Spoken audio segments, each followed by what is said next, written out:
Start with the name of Allah, who is most merciful and most beneficent. Today we will revise unit number 1 again, as we did for monthly coursework. Now we will start the revision of them. ठीक है, तो ये है unit जो कल मैंने share किया था, आज आप लोगों के सामने शेयर, फिर ये है कि आप लोगों के पास है, इसी से आप कर लेंगे। ठीक है, तो इसमें फिर आप लोगों ने क्या क्या चीज़ें देखनी होती है, वो जस्ट मैं आपको एक तो ये मीनिंग्स हैं, देखो ये वाले, ठीक है, इन सबको याद करने की। जी शायर पे सर, एक जो हमने सबसे पहले यूनिट 1 किया था, एक उस वक्त पीडीएफ आया था और एक ये अब आया, तो हम किस में से काम लिखें? आप पीडीएफ फाइल इसमें ना एक्सरसाइज प्लस वो सारा गिवन है ना, ये मैंने बाद वाली जो पीडीएफ सेंड की थी जब एक्सरसाइज करवा रहा था वो वाली है। एक शुरू में मैंने किया था जिसमें सिर्फ और सिर्फ ट्रांसलेशन थी, उसकी बात कर रहे हैं आप, जिसमें सिर्फ और यस सर, सिर्फ। जो हाँ पहला पैराग्राफ था ठीक वो। है, दोनों में ना ट्रांसलेशन सेम है, सिर्फ वो कट करके वो ज़्यादा वाज़ह फाइल थी ना, उसमें सही से नज़र आ रहा था आपको, पता वहाँ पर इंग्लिश की उर्दू भी वाज़ह तरीके से लिखी गई है।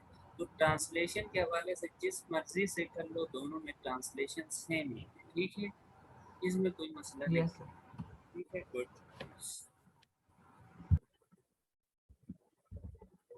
सिर्फ ये है कि वो फर्स्ट वाले पीडीएफ में ये एक्सरसाइज नहीं गिवन है, उसमें सिर्फ ट्रांसलेशन है, इसीलिए मैं ये ले आया। तो इसमें एक तो ये है, आप ट्रांसलेशन पैराग्राफ्स जो हैं, इसी तरह पूरा पैराग्राफ आ जाता है। ठीक है, पैराग्राफ की फिर आपको ट्रांसलेशन लिखने का कहा जाता है पेपर में। ठीक है, 5, 5, 6 नंबर्स की, अभी 25 का मंथली होगा तो उसमें 3-4 मार्क्स का छोटा पैराग्राफ आएगा। ठीक है, तो इसकी ट्रांसलेशन ट्रांसलेशन आपने इंग्लिश टू इंग्लिश नहीं जाना है। ठीक है, इंग्लिश का अपना एक स्ट्रक्चर है, उर्दू का फिर अपना एक स्ट्रक्चर है। ठीक है, तो आप जिस तरह से उर्दू लिखते हैं ना, ऐसे समझ के उर्दू ऐसे लिखते हैं। ठीक है, यानी अब एक मिसाल के तौर पर हम ये पढ़ लेते हैं, for example, Arabia is land of unparalleled charm and beauty. ठीक है, तो आपका वो अरब बेमिसाल दिलकशी और खूबसूरती की एक सरजमीन। ठीक है, तो आप उसमें वर्ड टू वर्ड पे चले जाते हैं तो क्या होता है, उनका स्ट्रक्चर डिफरेंट होता है।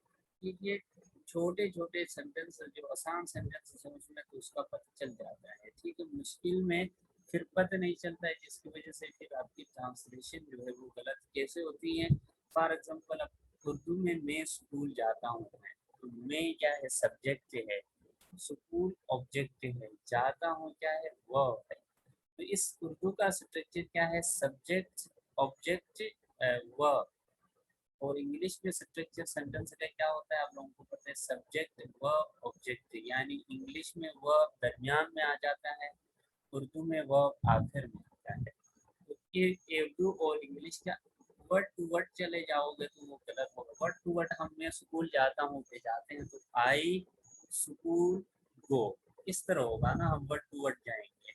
जब इंग्लिश के अपने स्ट्रक्चर में जाएंगे तो आई गो टू स्कूल, ये दुरुस्त है, आई गो टू स्कूल। अगर हम वर्ड टू वर्ड पे जाएंगे तो आई स्कूल गो, जो कि गलत है।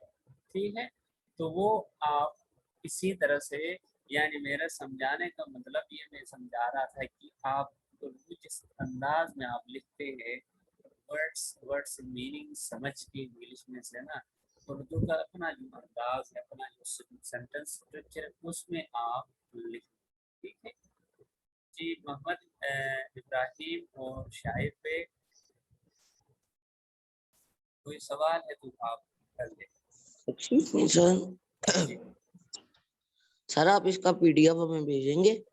जी जी, भेज दूंगा, ये मैंने भेज भी दिया है ना, कल आप लोगों को भेज दिया है,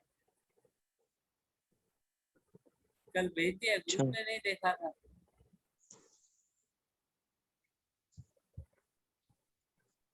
सर मैंने देखा नहीं।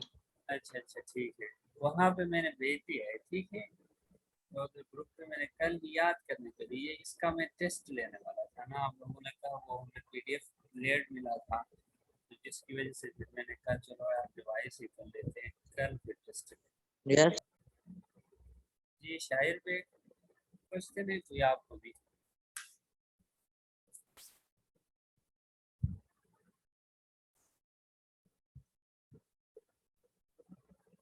पहले का रेस हुआ है मेरे ख्याल से। अम्मादुल्लाह, आवाज अब आ रही है आपको? ये आपका मैंने मैसेज जो है अभी देखा है, टेक्स्ट।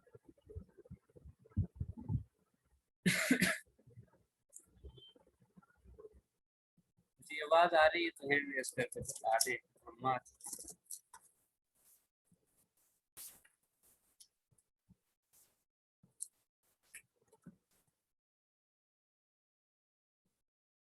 अम्मादुल्लाह नहीं है, चलेगा।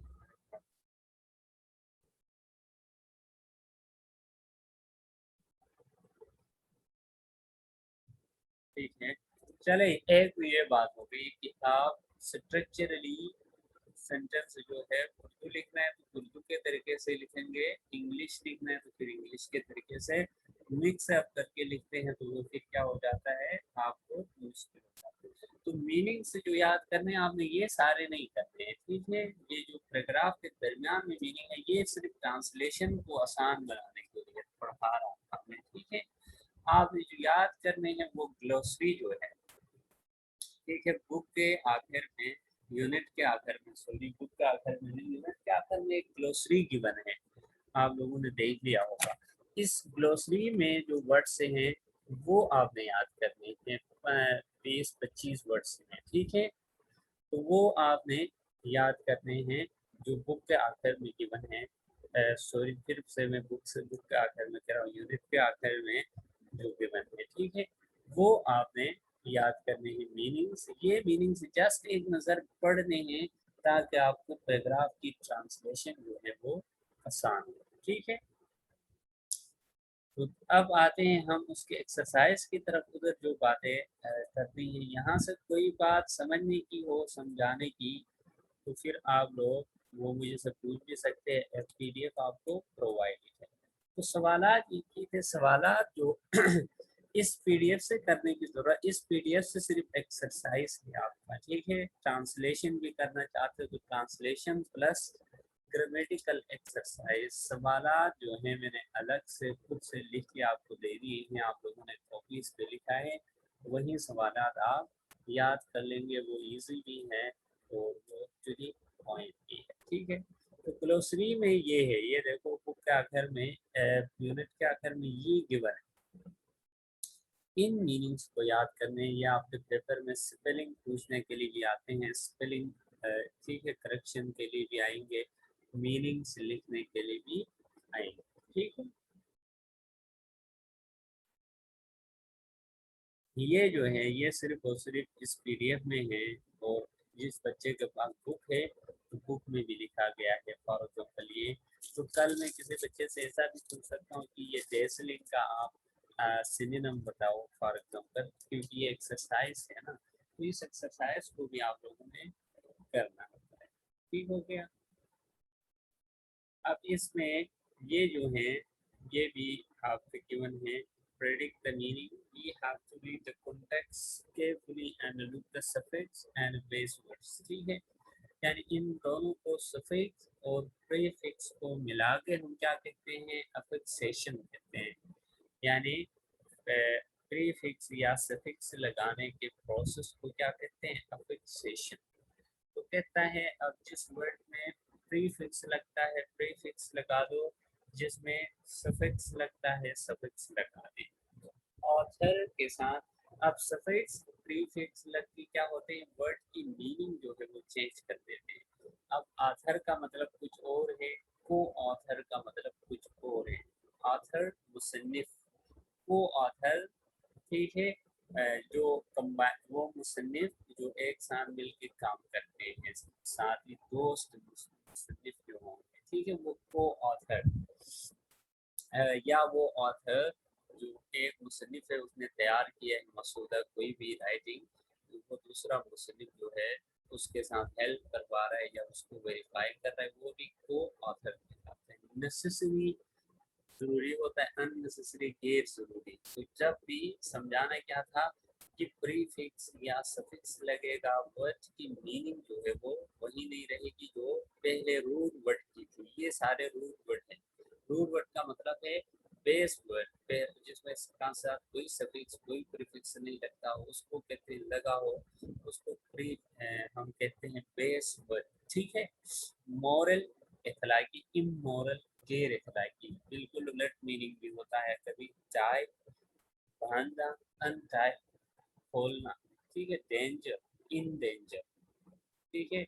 इन दोनों का मतलब फिर तकरीबन सेम है, लेकिन कॉन्टेक्स्ट फिर भी उनका डिफरेंट है। Conscious, unconscious, fortunate, Fortune, misfortune, kind, kindness. अब इससे नीचे जो है वो सफिक्सेस है, यानी पहले जो कुछ लेटर लगते हैं। ठीक है। Group of letters come at the start of any base word is called prefix, or root of some of the letters या group of letters come at the end of every word and change its meaning is called suffix। ठीक है। तो kind, kindness, kind मेहरबान, kindness मेहरबानी होती है। Care ख्याल, careless लापरवाह। ठीक है।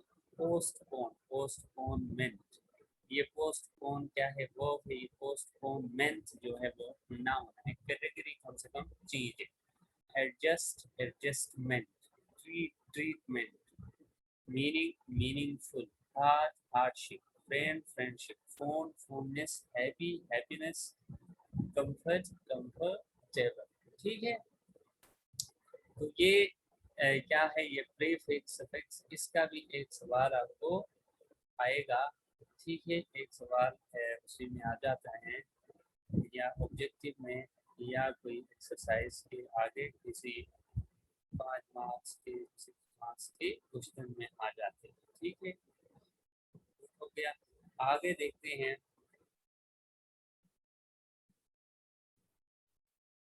अब यहाँ पे ये एक्सरसाइज पूरा गिवन है, ये आप लोगों ने पहले भी किया है। जस्ट फॉर रिवीजन में एक दफ़ा फिर से बता देता हूँ। आप एक नज़र अपनी बुक ओपन करके, जिस बच्चे के पास बुक है वो बुक देख लेंगे। हो सकता है कोई मिसिंग है या कोई गलत लिखा हुआ है, तो वो आप ठीक कर सकेंगे। ठीक है। वननेस। ठीक है। बिलीव, बिलीवेबल लिखो या डिसबिलीव जिसने लिखा है पहले से डिसबिलीव भी ठीक है। ठीक है। डिसबिलीव, डिसबिलीव में BELIVE बिलीव नहीं लिखोगे, DISBELIEF। ठीक है। डिस यानी इस बिलीव के साथ शुरू में डिस लगा दोगे। ठीक है। या बिलीवेबल ये भी ठीक है। Parallel, unparalleled, justice, injustice, flinching, unflinching, knowledge, knowledgeable, construction, deconstruction या कंस्ट्रक्टिव, दोनों बातें सेम। ठीक है। इसी तरह ये जो मीनिंग्स हैं, मीनिंग से भी आप वो वाले करेंगे जो आप लोगों ने पहले मैंने आप लोगों के साथ शेयर किए थे, टॉपिक में जो लिखे हुए हैं। ठीक है। वो कर लेंगे। अगर किसी बच्चे ने वहाँ से मिस किया है, वो नहीं लिखा, तो वो बेशक इधर से ये लिख सकता है। ठीक है। लेकिन वो इससे ज़्यादा अच्छे हैं, अगर वो लिखा है तो वो याद कर लेंगे, ये नहीं करेंगे। अब किसी ने ये पहले वाले नहीं लिखे हैं तो फिर तो मजबूरी है, फिर ये कर सकता है और क्या कर लेगा। ठीक है। एडजेक्टिव, एडजेक्टिव क्या होता है ये बहुत दफा पढ़ाया है, कौन बताएगा? हैंड रेस करके कोई बच्चा वॉलंटरली मुझे बता दे व्हाट इज एडजेक्टिव। गुड, बताए, शाबाश जी। Ibrahim, Adjective are the noun which is used to describe the quality of object is called adjective. Very good, very good. ठीक है। सर मैंने पूछना था जी जी। सर मैंने पूछना था कि ये जो ट्रांसलेशन है ये भी आप सुनेंगे? नहीं, ट्रांसलेशन इस बार नहीं सुन लूंगा, वो बाद में जब स्कूल ओपन होगा ना वहाँ मैं सुन लूंगा ट्रांसलेशन, क्योंकि यहाँ आप 20-25 28 लड़के होते हैं। हर पेपर में वैसे कितनी ट्रांसलेशन आती है?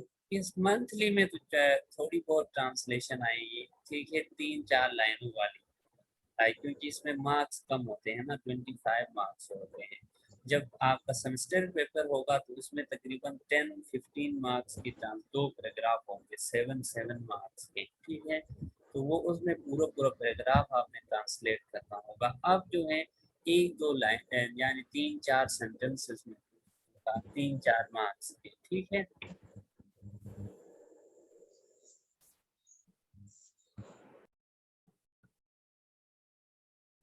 ठीक है, वेरी गुड, आपने बता दिया। इस तरह आप बता दे, क्वेश्चन पूछे ना तो फिर ये अच्छी बात है कि अब रिवीजन तो इस तरह होता है कि आप लोग भी जो है उसमें पार्टिसिपेट करते हैं, ठीक है। तो एडजेक्टिव जो हम लगाते हैं नाउन से पहले लगता है, और इसकी क्वालिटी, क्वांटिटी या उसकी इसमें क्या करता है, इजाफा कर देता है, ठीक। इजाफा करने का मतलब मीनिंग मजीद क्लियर होती है, मजीद वाज़ह करके। फॉर एग्जांपल, अब राइटर कहता हूँ, ही इज अ राइटर, तो क्या होता है, वो सिर्फ हमें ये पता चलता है कि वो writer, he is a famous writer. तो इस राइटर नाउन जो है उसकी जो क्वालिटी उसमें मजीद इजाफा करता है, ही इज फेमस। या मैं कहता हूँ he is in famous writer, तो फिर क्या होता है, उसकी क्वालिटी में फिर भी इजाफा ही है, इजाफा नेगेटिव सेंस में। ये बात समझाने के लिए मैंने फेमस इन फेमस दोनों एग्जांपल इसलिए लिए हैं कि इजाफा जो आप कहते हो तो सिर्फ अच्छे के लिए नहीं है, वो नेगेटिव भी होता है, वो पॉजिटिव भी होता है, ठीक है।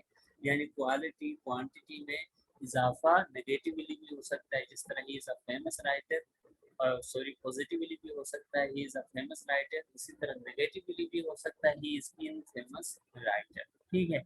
तो अब सिर्फ मैं ऑप्शन बता दूंगा, ऑप्शन में कहा है एडजेक्टिव्स उठा के लिख लो। तो पहले में फेमस, आप लोग अपनी बुक ओपन करके देख लेंगे कि ये ऑप्शन किए है आपने नहीं किया है, फेमस ठीक है। दूसरे में इंफॉर्मेटिव ठीक है। जो तीसरा जो जुमला है उसमें एंशियस ठीक है, एडजेक्टिव है। फोर्थ में एडमिसिबल ठीक है, और फिफ्थ में रिस्पॉन्सिबल ठीक है। ठीक हो गया।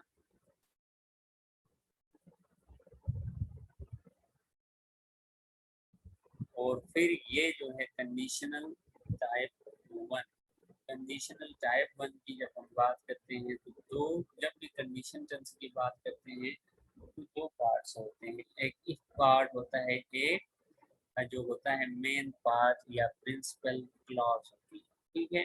तो पहला हिस्सा टाइप 1 में क्या होता है, प्रेजेंट इंडेफिनिट होता है, दूसरा हिस्सा फ्यूचर इंडेफिनिट में होता है। जैसे इफ आई सी असलम, ये देखो इफ वाला पार्ट प्रेजेंट में है, दूसरा क्या है, I will invite him to the dinner tomorrow, तो आई विल इनवाइट यानी प्रेजेंट इंडेफिनिट। तो पहला हिस्सा प्रेजेंट इंडेफिनिट, दूसरा हिस्सा फ्यूचर इंडेफिनिट में होता है, ठीक है।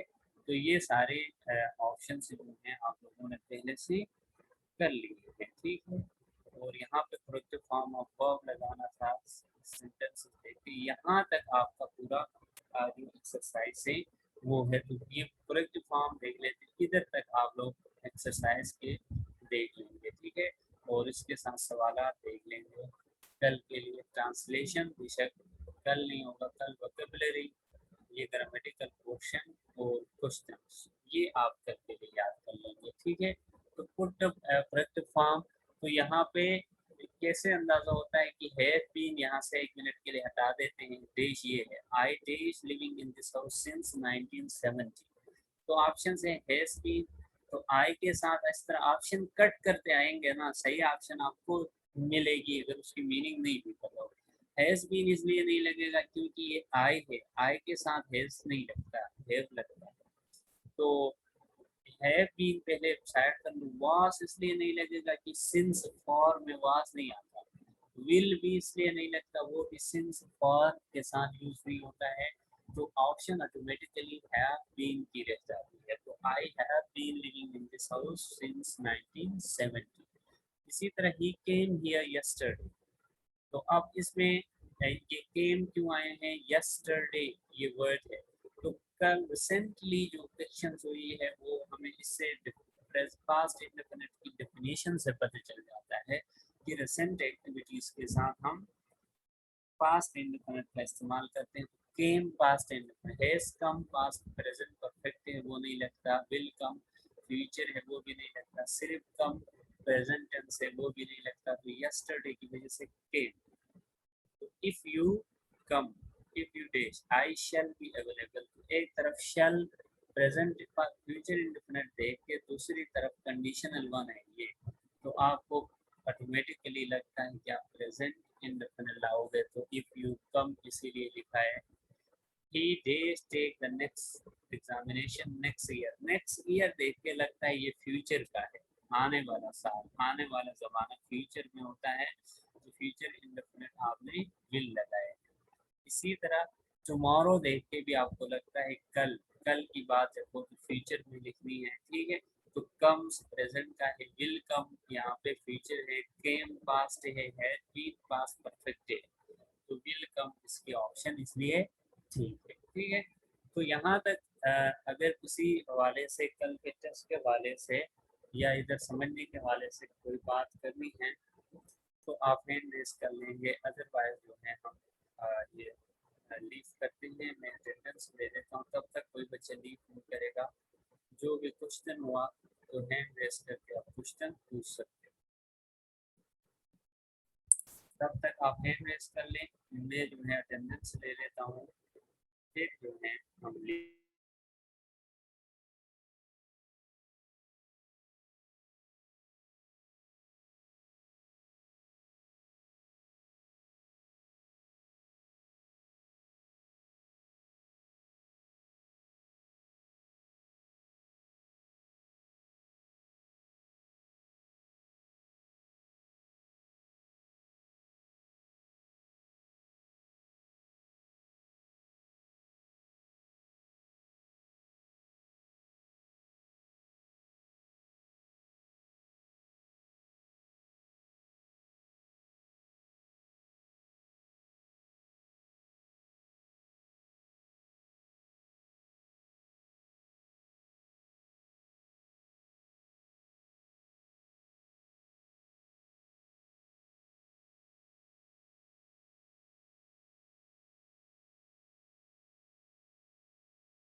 जी काजी हसन रजा। जी क्या नाम है वो, मेरा काम बहुत ज्यादा जमा हो गया सर जी, क्या नाम है, मैं फोटो शेयर करवा सकता हूँ? नहीं तो फिर जमा कैसे हो गया, शुरू से 1 बाय 1 डे फर्स्ट से हम कर रहे हैं। अब ये है कि अभी जो रिवीजन है ना, रिवीजन चल रहा है, आज फिर आप फर्स्ट ये यूनिट किए या नहीं किया है, ये आपने फर्स्ट वाला लिखा है, यस सर, फर्स्ट वाला लिखा। फर्स्ट लिखा है ना, ठीक है। अब इससे आगे जो है कल का जो टेस्ट होगा ना, कल मैं भेजूंगा, तो वो याद करते हुए आप वो लिख ले। फिर नहीं थर्ड नहीं सर जी, है, मेरा काफी तक हुआ है। तो फिर तो मेरे ठीक है ना। तीन चैप्टर हैं। चलिए फिर ठीक है ना, फिर ठीक है, उससे आगे जो है आराम आराम से कर ले, लिख ले, क्योंकि साल के ठीक शुरू में ही फिर फुल कॉपी का सिलसिला ये फिर मसला हो जाएगा। वो कॉपी फिर हेड ऑफिस हमें भेज देंगे, तो वो नोट्स फिर ठीक वहाँ से वापस नहीं कर लेंगे, नोट्स बना के भेज दोगे ना। साल के आखिर में फिर अलग बात होती है, लेकिन ये साल का स्टार्ट है, तो आप लिख लेंगे, आराम आराम से भी लिख लेंगे, लेकिन लिखेंगे, ठीक है। टेस्ट वाइज आप ठीक लिखते जाए, जिस चीज़ का टेस्ट होगा ना वो नहीं लिखा है तो वो लिखते जाओ, क्योंकि ये पीडीएफ में ठीक पेन भेजता था। ठीक है, गुड। ठीक है, आपने सच ठीक। बता दिया है, ये अच्छी बात है। जी, कोई और बच्चा किसी को कोई बात करनी हो आप फिर कर लें।